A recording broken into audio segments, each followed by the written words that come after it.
नमस्कार साथियों, मैं हूं आपका टीचर युधिष्ठिर और सरकारी नौकरी प्रयास में आपका स्वागत है। आज हम 25 फरवरी 2026 के राष्ट्रीय, अंतर्राष्ट्रीय और रक्षा करंट अफेयर्स का 100% सटीक विश्लेषण करेंगे। बिना समय बर्बाद किए सीधे आते हैं आज के मास्टर नोट्स पर, केरल और सीमावर्ती विकास। सबसे पहले बात करते हैं नाम परिवर्तन की। केंद्रीय कैबिनेट ने मंजूरी दे दी है और अब संसद में केरल नाम परिवर्तन विधेयक 2026 लाया जाएगा, जिससे केरल का नया नाम केरलम हो जाएगा। स्टैटिक जीके के लिए याद रखें, संविधान की अनुसूची 1 और अनुच्छेद 3 के तहत संसद को राज्य का नाम या सीमा बदलने का अधिकार है।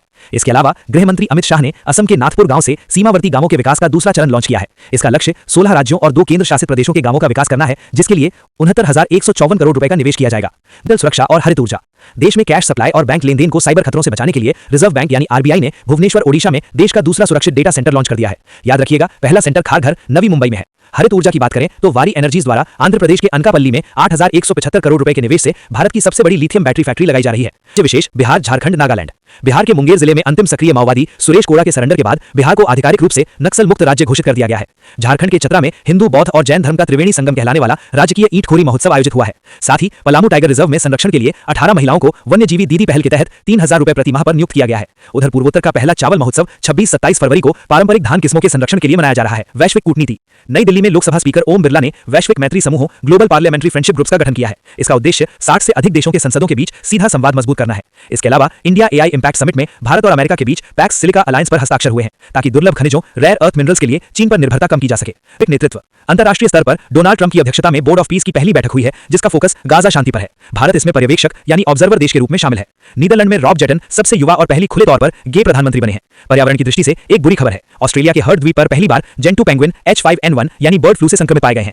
तकनीक में भारत ने केनिया के साथ डिजी लॉकर को लेकर अहम समझौता किया है। प्रहार नीति। गृह मंत्रालय अमित शाह द्वारा देश की पहली आतंकवाद विरोधी नीति प्रहार लॉन्च की गई है। ये एक प्रोएक्टिव पॉलिसी है, जिसका उद्देश्य आतंकवाद की फंडिंग और हथियारों का पूरी तरह खात्मा करना है। इसमें रिकवरी, अंतर्राष्ट्रीय प्रयास और कट्टरपंथ को रोकना जैसे प्रमुख बिंदु शामिल हैं। रक्षा अभ्यास। विशाखापत्तनम में 9वीं हिंद महासागर नौसेना संगोष्ठी IONS हुई है, जहां भारत 2026-28 के लिए अध्यक्ष चुना गया है। हिमाचल प्रदेश के बकलोह में भारत यूएसए का थल सेना अभ्यास वज्र प्रहार 2026 चल रहा है और ऑपरेशन हिम राहत के तहत भारतीय सेना ने पूर्वी सिक्किम में भारी बर्फबारी में फंसे 46 पर्यटकों को सुरक्षित बचाया है। विज्ञान और तकनीक। एम्स नई दिल्ली में जेपी नड्डा और इमैनुअल मैक्रो ने India France AI health campus launch किया है। ग्लोबल एआई ब्रेन रेस 2026 में भारत अब 6ठे स्थान पर आ गया है, जबकि टॉप 3 में यूएसए, चीन और सिंगापुर हैं। स्पेस टेक में गैलेक्साई द्वारा दुनिया की पहली मल्टी सेंसर उपग्रह मिशन दृष्टि मार्च 2026 में लॉन्च किया जाएगा। खेल। छठे खेलो इंडिया विंटर गेम्स का दूसरा चरण जम्मू कश्मीर के गुलमर्ग में शुरू हो गया है। पहला चरण लद्दाख में था।